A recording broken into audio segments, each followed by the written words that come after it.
Bonjour les amis, comment allez-vous? Hello friend, how are you? Welcome to Manila French Tutor. We are going to have our lesson 6 today. If you want to know what was lesson 1 to 5, just go back to the previous video and you're going to know everything about the lesson 1 to 5. If you're already a little bit advanced in French, do not worry, we are going to reach your level. We started with level A1 and gradually we are going to reach A2, C1 and C2 and even the highest level.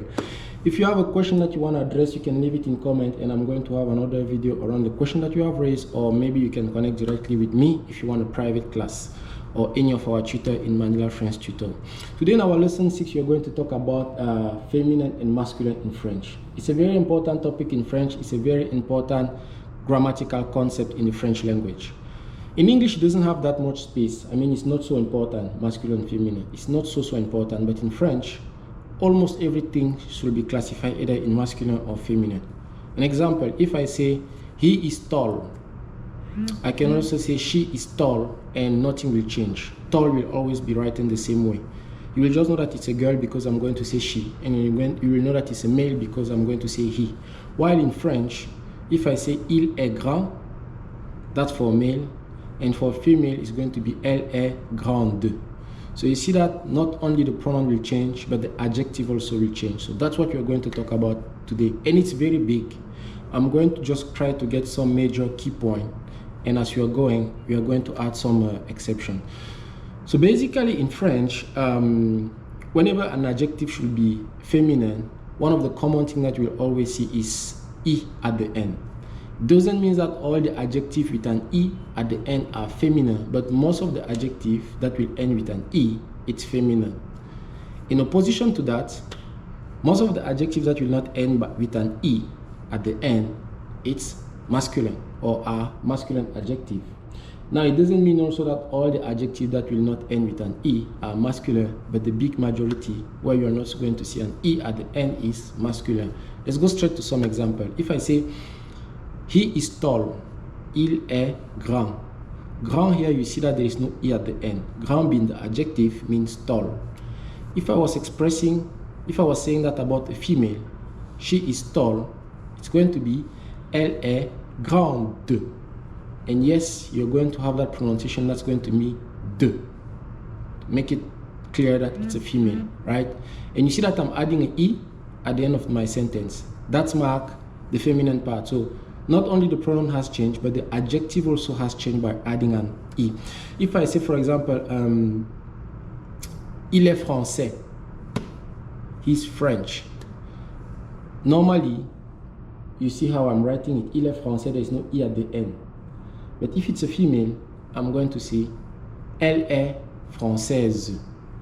There is an E that's coming in the end, and you can even see that the tonality also changed a little bit. There is a Z. That's happened. While earlier it was just il est français, now elle est française. Let's get another nationality. Il est anglais. He's England. You see that there is no S. There is no E. Sorry. Now when it comes to feminine, elle est anglaise. I'm adding an E, right? So basically this is the first concept that you should know when it comes to feminine and masculine. Adjectives that are feminine will usually have an E at the end, and adjectives that are masculine will not have an E. Now, in order for you to add that E in an adjective, you have to make sure that the adjective ends with a T, with a D, and eventually with an S, right? Most of the adjectives that will end with an S, T, and D are the one that you're going to add E at the end. For example, he's brilliant, she's brilliant. In English, it doesn't really matter. He or she is brilliant. But if you say it in French, il est brillant, there is no E because it's a male. But if it's a female, elle est brillante, I'm adding an E, right? I'm getting another one. Il est fatigant, he's tiring. Il est fatigant, elle est fatigante, I'm adding an S. Okay. So, il est plaisant, he's pleasant. Elle est plaisante, she's pleasant, right? So what you have to remember for this first grammatical concept when it comes to adjectives is that in French, when an adjective has an S, end with an S, it ends with an T, it ends with a D, the feminine part of it will take E, and the masculine part will be written without that E. Let's get to the second part of the adjective. You can call it masculine and feminine of adjective part 2. Okay, the part 1 was just what I have explained. Now is the part 2. Now on the part 2 is more likely adjective ending with IEN. Okay, any adjective that ends with IEN, how will it finish? Remember, I didn't say adjective ending with N. I say adjective ending with IEN. Usually these adjectives, when you see an adjective ending like this, for example, Italian, that's masculine. The feminine part of it will become Italienne.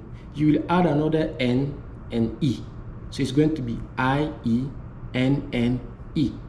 Okay, that's the second concept that you can remember when it's come to adjective.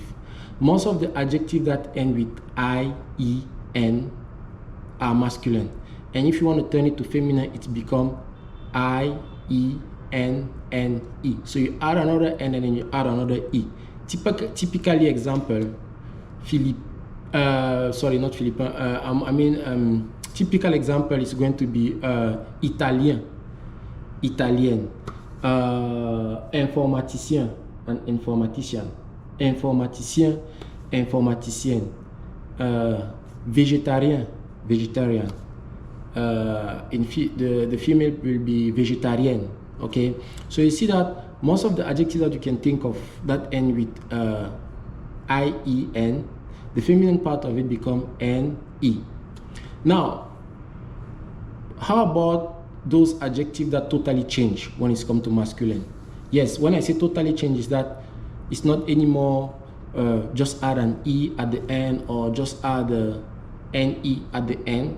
Remember, if I can recap, we saw that we have couple adjective. We have adjective ending with S.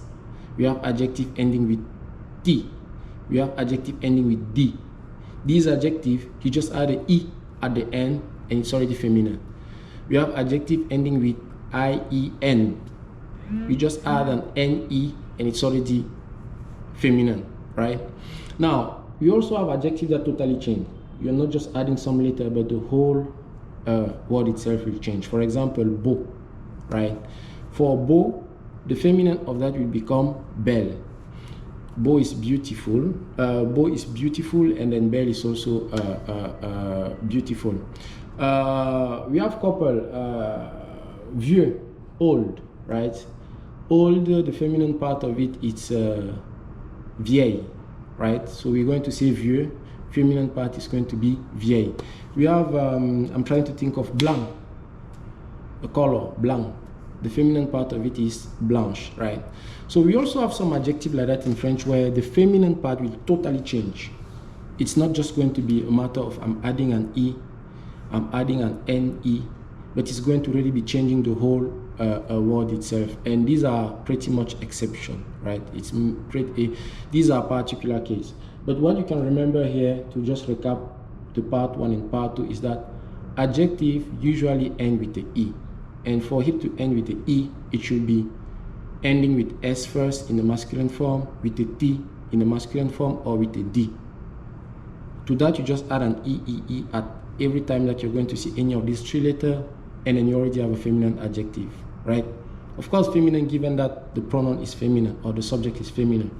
You also have another type of adjective ending with IEN. Example, Italien. To make it feminine, you're just going to add another N and E to that, okay? Of course, given that the subject is feminine, the adjective also will change in accordance with the subject. And the last part is you also have some exception where you're not just going to add a letter or 2 letters, but you're going to change the whole word itself. For example, beau will become belle, okay? Vieux will become vieille. And what else can I think of? Blanc will become blanche, right? So this is the essential part that you're going to encounter as an adjective when it's come to A1. But it doesn't mean that it's everything about adjective in French. But as A1, it's pretty much enough for you to navigate the A1 level. Now, if you're a little bit advanced, don't worry, still subscribe. leave your question in comment. I'll be glad to have a video around your question, or if you want, you can contact me directly for a private class. I'm still going to be more than happy to help and assist you. While waiting, take good care of yourself. À bientôt.